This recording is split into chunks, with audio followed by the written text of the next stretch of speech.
Another week and another loss for Everton. We are losers this time round against the Wolves. 2-1 is the defeat. This one could have gone either way. Awful first half, may I just say.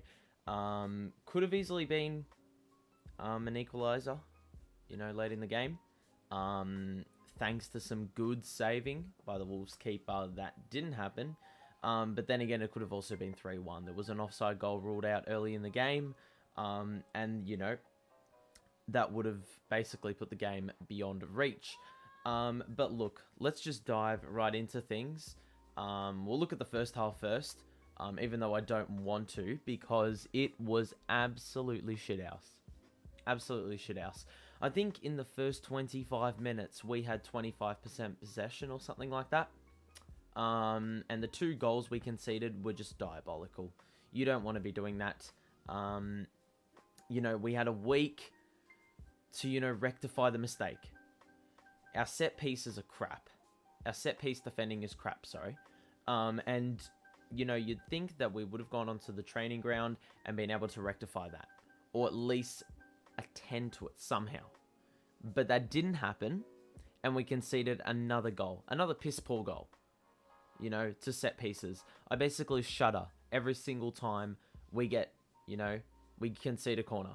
Because, in the back of your mind, more often than not, we are going to concede at some point. And it did happen today. And then the second goal, well, we don't talk about it. Because that turnover was crap. Absolutely shithouse. And it wasn't even provoked. Like, just some, pressing action by Wolves. And us being half asleep, even though we had the ball, just allowed an easy goal. And we let ourselves down in the first half because we didn't show any intent into, digging into that lead either. There was a Damari Gray chance, probably the only chance of the first half for us, and he was way off. I don't know where his shot's gone either. These last few games where there's been a real dry spell in chances and opportunities for us, it's really slowed the momentum of, Townsend and Gray. So, yeah, they haven't been able to get on the score sheet, and when they've had chances, they haven't been able to finish. Seeing the team lineup, Gabaman was an interesting choice, because we haven't seen him, at all. I think we needed, the game showed we needed an extra guy in there to help the midfield out, because we were letting it through too easily. I've got here, we were just allowing these Wolves players to drive the ball forward, because there was such space between the 2 midfielders and the full backs. And yeah, once it got through those 2 midfielders, they were able to get it really deep and put a lot of pressure on these defenders, which, that's how the offside goal was scored. And, that's also probably how the Wolves had a second half chance as well. That should have really gone in. That should have been the sealer, the stab to the heart. But that didn't happen. And that was probably also how they were able to get through that time.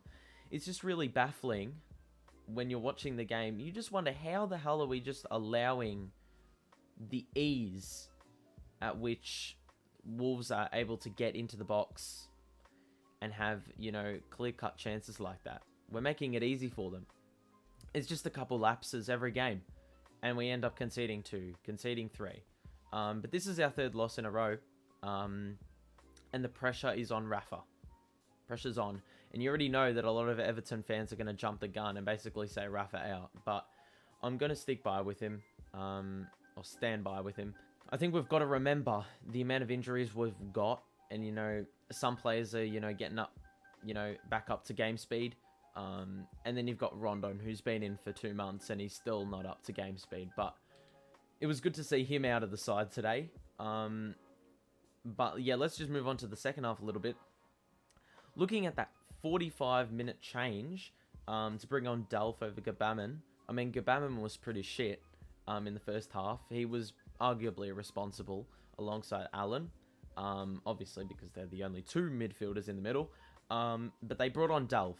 And everyone wanted to shoot ourselves because, Delph is just a player that, he comes on, he gets injured, and then we don't see him for another 6 weeks. But to his credit, he is my man of the match, amazingly. Did we ever think we'd say Fabian Delph was the man of the match? He was the driver, I believe, in the second half. I think there was an overall shift in mentality, but he was the main driver. You know, he really helped the back four, something which was, you know, it didn't happen in the first half. And we saw on the other side of the pitch, Ruben Neves, who was arguably playing the role that our Everton midfielders needed to play in the first half. Because Neves was getting back. I think he blocked a shot on Demarai Gray or put him under enough pressure to, you know, cause the shot to go offline. But just simple work rate like that. There was none of that in the first half. There was no desire, none of that. And that's ultimately what cost us. And it's even more disappointing when you can't translate, you know, what you did in the second half. You can't start that. You can't go from the start of the game and exert the same pressure, you know, the same effort. You know what I'm saying? Like, we saw what we are capable of in the second half. You know, we're able to press. We're able to put the Wolves under pressure. I don't know why I keep saying the Wolves, but whatever. We're able to put them under pressure a lot. And they were getting freaked out, you know. It was really a Carlo Ancelotti style tactic from Wolves. You know, they were trying to stick back and defend a lead, but, you know, it nearly cost them. And when Anthony Gordon missed that header in, I believe, the 85th minute, well, you know, Wolves fans would have been out of their seats screaming, pleading to play that attacking style of football that they were playing in the first half. But I think it was just a shift in mentality from both sides. We wanted to play more attacking because we had to. Wolves wanted to defend the lead, and ultimately it could have led to, you know, them losing 2 points. But fair play to Wolves. They deserve the win. We suck. It's just really disappointing. As I said, we can't come out from the opening, you know, the first minute and you know, perform at the way we did in the second half. But yeah. And then you look at the substitutions. A couple of weeks ago, we were like, why, after that absolutely abysmal first half by Iwobi, why did he not get subbed off at halftime? Well, in that game, they ended up keeping him on for 70 minutes. So it's very clear that, you know, Rafa, he's not afraid to make the change, you know, because he did so in this game, 45 minutes in. But why didn't he do so in that game? And then he brought Gordon on for Iwobi after Iwobi had scored and made an impact. Like, that is Iwobi's first goal of the year, and then you decide to sub him off. Interesting call. But even, you know, you just knew this wasn't our day because that deflection, the grave mistake by the Wolves keeper to, you know, kick the ball straight into Richarlison. You knew it wasn't going our way because the ball somehow didn't go in. We somehow weren't able to turn that into a goal. When you go on to the other end, rewind 30 minutes, and we make the same mistake, and, you know, we get punished for it. So it is very much a shame, but look, much better second half.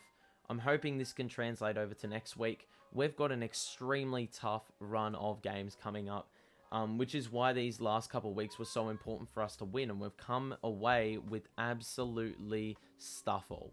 So, look, it's going to be tough. We've got Tottenham in about 6 days' time. Hopefully, Luca Dean. I don't know what was the problem with him, but hopefully he comes back in. Yerry Mina, I don't know how far off he is. Doucouré is in contention soon. DCL's still out for a while, but hopefully we can slowly bring these players back in without losing any more. Because, yeah, I believe this team plays at their best, naturally, when they've got their best 11 available.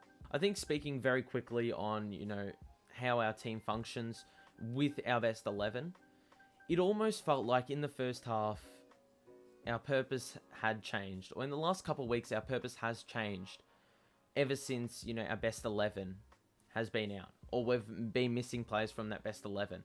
And that's the sign of a bad team. When you can't stick to your same approach, your same game plan, your same mentality, no matter who's on the pitch, no matter what personnel you're putting out there, it shouldn't make a difference. You know, your players should be able to adjust to the system, be able to dictate the play, you know, it shouldn't change.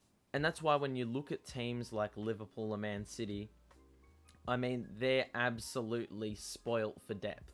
but you know, they're able to buy into the system, they're able to buy into the game plan, and that's why they're able to perform on such a regular basis so consistently, because they buy in to, you know, the system. No matter who is out there, they can rest their best 11 and they still perform well because, you know, they buy in. So that's what we need to work on as a team. We've done better in the second half, but that's not going to take away from what was a very, very, very, very, very bad performance in the first half. So look, I can't say I'm happy with this result. I can say we put up a gallant fight in the second half, and I'm proud of them for that. But, you know, it's not going to take away from the shit first half we had. Because you look at the scoreline, we lost 2-1. Those 2 goals were conceded in the first half in some absolutely unforgivable ways.